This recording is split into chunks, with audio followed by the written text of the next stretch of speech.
туралы екеуміз әңгіме соғайық, иә?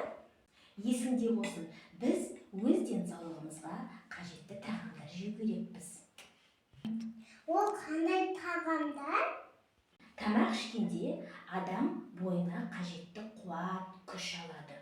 Қорыту жүйесі мына тамақты ішкенде бойымызға қажетті нәрлі дәрумендерді бойымызға сіңіреді, қызым. Сенің ойың өсу үшін ағзаңа көптеген нәрлі дәрумендер қажет, қызым. Ол қандай дәрумен? Мысалы, сүттен жасалған айран, қаймақ, май жесең, сенің бойыңа сүйектерің қатты болу үшін кальций келеді екен.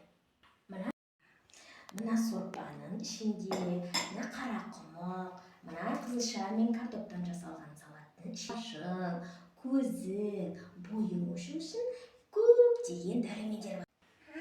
Солай ма? Мама, чипсы тәтті ғой.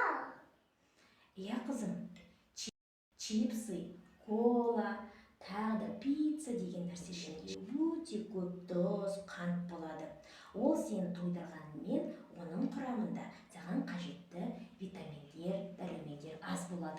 Майлы, тұзды, самса, пицца, бәліш сияқты ауыр тағамдардың әсері, қызым, болашақта білінеді. Не болатынын білесің бе ондай тамақтарды көп жесең? Жоқ, білмедім.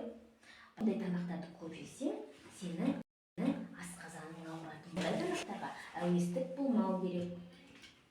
Достар, олай болса, осындай дәрумен тамақтар жеңе.